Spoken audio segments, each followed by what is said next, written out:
Cuentas y cuentos. Gracias por acompañarnos en un programa más de Cuentas y Cuentos, en cada episodio un universo.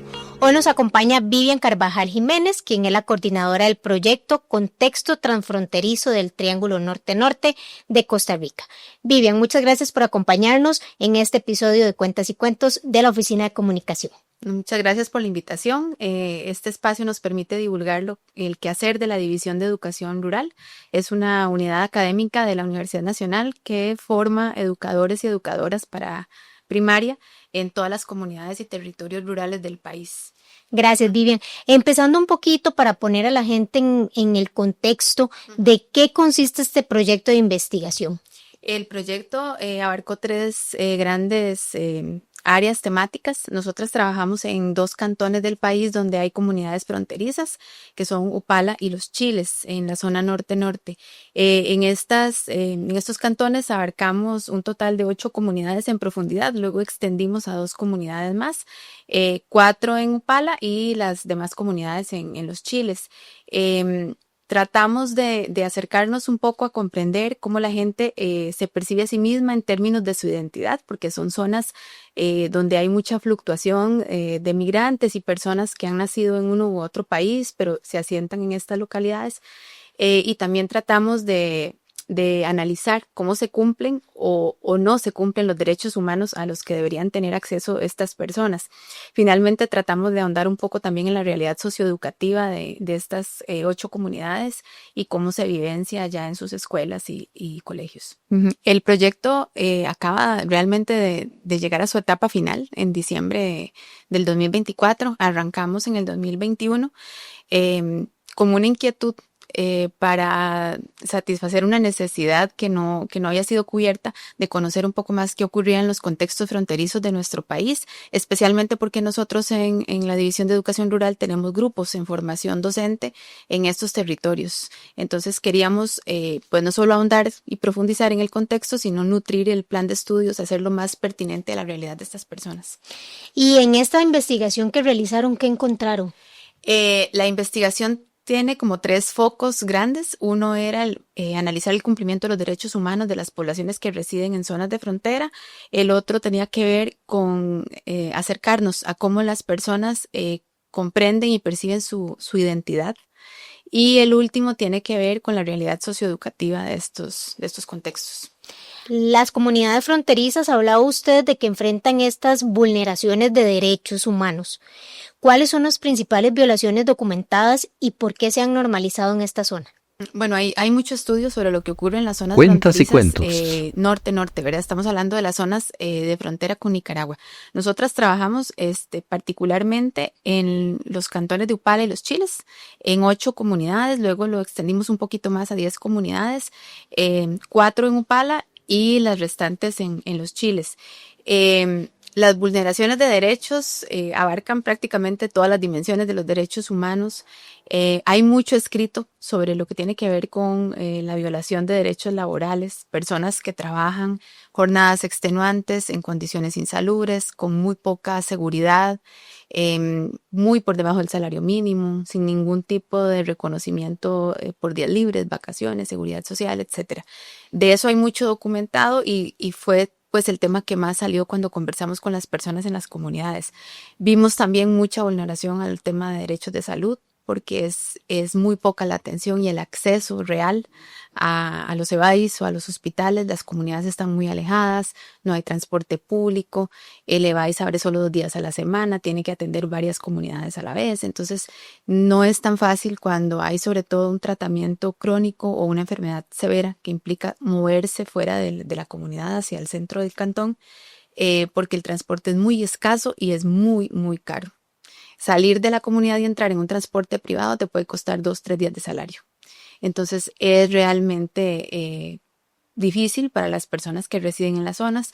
Eso pues repercute en otros derechos como la vida digna, ¿verdad? Hay personas también ahí que no vieron la posibilidad de reconocer su nacionalidad ni en Nicaragua ni en Costa Rica, que nacieron en estas zonas y a pesar de estar en territorio tico no aparecen inscritas en el registro civil, por ejemplo. Entonces hay apatridia también, entre otras, ¿verdad? Sí, hay un asunto pues sensible en ese tema. Hay pocas oportunidades educativas, aunque en las escuelas vimos que se acepta y se trabaja y se procura que niños y niñas pues reciban una educación de calidad, no importa dónde vivan o dónde nacieron. Lo cierto es que una vez que terminan la primaria, el acceso a la secundaria se dificulta y las oportunidades de ir a la educación superior son, bueno, remotas, ¿verdad? No hablemos de otras posibilidades de educarse, no sé, con un INA, por ejemplo, o, ¿verdad? Son de verdad escasos y como te decía, para las personas es muy difícil salir de esas localidades a la cabecera del cantón. Bueno, importante entonces mencionar que estas vulneraciones se dan, digamos, en la parte laboral porque necesitan hacerlo. Entonces, aunque no se cumpla con estos derechos humanos, aceptan las condiciones laborales. Se ha normalizado, ¿verdad? Las personas prefieren esas situaciones a perder el trabajo y no tener ningún tipo de ingreso, ¿verdad? En la parte educativa también se podría decir que la prioridad, porque en este tipo de familias es el trabajo. Entonces, a veces no envían a los menores de edad a estudiar, sino a trabajar. Hay situaciones, pero por lo menos en la primaria encontramos que la gente está realmente tratando de que niñas y niños estudien. Incluso las familias que viven en pobreza extrema están tratando de enviar a los niños a la escuela. Y hay un factor ahí que es determinante, y es que para muchos de esos niños y niñas, la única alimentación completa que reciben es en la escuela. Entonces, si van a la escuela, tienen su meriendita y tienen su almuerzo asegurado. Y eso pues hace que eso es una motivación adicional muy grande para que las familias mantengan a los chicos ahí, ¿verdad? Pero sí es cierto que estos niños tienen jornadas también muy largas porque tienen que ayudar en casa, tienen que cuidar hermanitos, tienen que preparar almuerzos porque papá y mamá salen de madrugada, etcétera, ¿verdad? Entonces sí es verdad que viven en una situación pues bastante dura donde asumen roles que normalmente niños de esa edad no tendrían que asumir. Claro. La pobreza y la exclusión afectan a estas comunidades de manera estructural. ¿Cómo impactan estos factores en la vida diaria de las personas y qué oportunidades reales tienen para salir adelante? Porque como usted dice, es algo que ya se ha venido normalizando. Entonces, ¿cómo hacer para que estas personas salgan de ese círculo vicioso, por decirlo de alguna forma? Sí, es difícil y encontramos que las personas que lo han logrado tienen dos grandes anclajes. Uno es la organización comunitaria y el otro es la educación. Entonces lo vimos sobre todo con grupos de mujeres que han logrado, formando círculos de gran sororidad y ¿verdad? De mucha valentía, romper círculos de violencia, empezar a estudiar, estimular a sus hijos para que continúen estudiando, formar empresas, sembrar, vender sus productos, ¿verdad? Arreglar su casa de habitación. Entonces, agrupadas, organizadas, ¿verdad? Como un núcleo. Hay experiencias muy exitosas, ¿verdad? Generalmente de mujeres. Lo vimos mucho más en caso de las mujeres que de los hombres. Hay instituciones que han empoderado también a las mujeres en este sentido, ¿verdad? Por ejemplo, Senderos es una instancia muy activa en la zona, en Upala con más fuerza quizás, y ellas pues ayudan a las mujeres a romper precisamente círculos donde habían sido agredidas, manipuladas, ¿verdad? Donde creían que no podían estudiar y demás. Pero creo que esos dos aspectos son como sumamente importantes y han ayudado a la gente a romper, ¿verdad? Paradigmas y a salir tal vez de esa violencia estructural que los tiene pues atados, ¿verdad? Y realmente la gente está un poco como apagada, como creen que no pueden salir de ahí, ¿verdad? Y eso con los hombres es muy notorio. Ellos dicen como esto es lo que hay, no se puede hacer más, esto es lo que tengo, ¿verdad?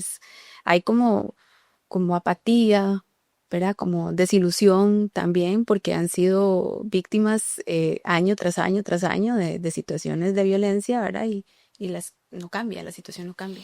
Bueno, comentábamos que las escuelas también alimentan a estos niños y no solo se convierten en centros para educar, sino que también cumplen funciones de asistencia social, salud y seguridad. ¿Cómo llegaron a asumir este rol y qué impacto tiene esto para la comunidad?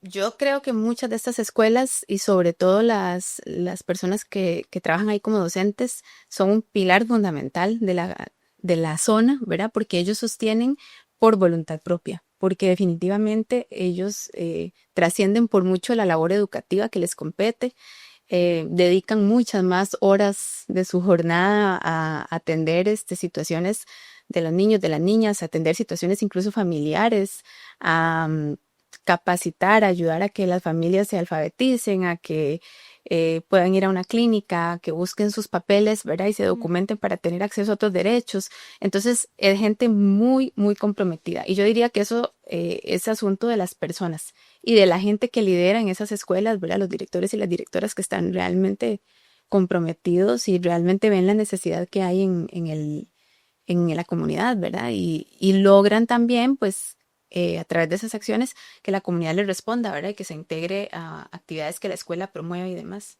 Hablando también un poquito en el aspecto de educación, a nivel país venimos hablando un poquito de la lectoescritura, ¿verdad? Del rezago que hay en aprender a leer, en aprender a interpretar textos. Estas zonas se ven muy perjudicadas por esto también, pero ¿cómo los perjudica aún más, ¿verdad? Por todo lo que ellos viven.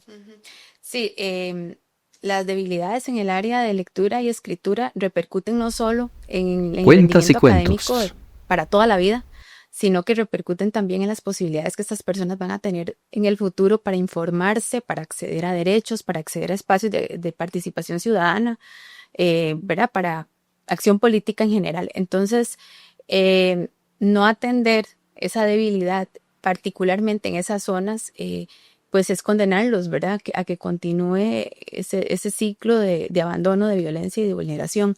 Así que es una de las herramientas con las que la educación pues podría, ¿verdad? Equiparlos mejor. Es un gran reto porque las familias, como te digo, en un alto porcentaje son analfabetas y además porque no hay libros. O sea, no puedes mejorar tus capacidades de lectura si no tenés textos para leer. La única biblioteca disponible está en la cabecera de Cantón, tanto en Upala como en Los Chiles, y la gente no puede ir hasta allá a leer, ¿verdad? En las casas de estos niños no hay libros porque la prioridad es sobrevivir y la alimentación. Entonces, las escuelas tratan de conseguir materiales y tener recursos ahí para lectura, pero no es fácil, ¿verdad? Entonces, producto de esta investigación que hicimos, la División de Educación Rural formula una actividad académica para fortalecer el área de lectoescritura. Se va a trabajar en las mismas escuelas, algunas otras que se incorporan, siempre en zonas de frontera, y ya la actividad arrancó este año, entonces esperamos, pues, que haya más actividades en los años venideros y lograr fortalecer esa área. ¿Por cuánto tiempo va a estar la División de Eh, Educación Rural? la actividad académica está formulada en un primer momento para 3 años, pero es posible que tenga una segunda etapa, ¿verdad? A eso aspiramos, principalmente porque tenemos también en la zona grupos de estudiantes en formación, nuevos grupos, uno que está ya en diplomado en Upala y el otro que arrancó este año como grupo de nuevo ingreso en Los Chiles. Perfecto. Hablando un poquito del machismo, sigue siendo esto una barrera de desarrollo. ¿Cómo se manifiesta esa desigualdad y qué sucede cuando alguien desafía estos roles de género tradicionales en la zona? Bueno, una de las cosas que tratamos de hacer fue abordar como las múltiples barreras, ¿verdad? Que tienen las personas y cómo son aplastadas por el sistema. Entonces, una de las cuestiones que definitivamente ejerce presión sobre las personas es el sistema patriarcal, ¿verdad? Entonces, tanto hombres como mujeres son víctimas de esa estructura, ¿verdad? Que les dice que tienen unos roles determinados y que no pueden, en este caso las mujeres, salir a estudiar, profesionalizarse, ser dueñas de empresa, a pesar de que muchas de esas mujeres son jefas de hogar, ¿verdad? Muchas son mujeres solas. Y con los hombres encontramos casos muy llamativos de hombres que ya están ejerciendo una masculinidad distinta, digamos, de la que los roles tradicionales les asignaban, que cuidan a sus hijos, que estimulan a sus esposas para que salgan a estudiar, que no tienen ningún problema en asumir el control de la natalidad o incluso solicitar una cirugía para no tener más bebés, etcétera. Y esas cosas son sumamente cuestionadas en estas localidades. Entonces, los hombres que asumen esos roles son señalados, son objeto de burla, ¿verdad? Es una situación que no es fácil porque son incluso marginados por sus propios familiares, ¿verdad? Y también es difícil para las mujeres porque entonces también son señaladas como la bruja, ¿verdad? ¿Verdad? La que domina al esposo, etcétera, etcétera. Pero sí vemos que que está cambiando, ¿verdad? Nosotros hablamos con varios de estos hombres, ¿verdad? Y le preguntábamos, pero ¿cómo? O sea, ¿cómo usted en este sistema, ¿verdad? Con estas condiciones ha logrado romper de esa manera. Y lo que nos dijeron a mí me llamó la atención porque él decía, mis hijas, ¿verdad? Es por ellas que yo quiero que tengan un modelo de hombre distinto, eh, que entonces yo quiero hacer también cambios. Entonces eso, ¿verdad? Es un motor muy importante.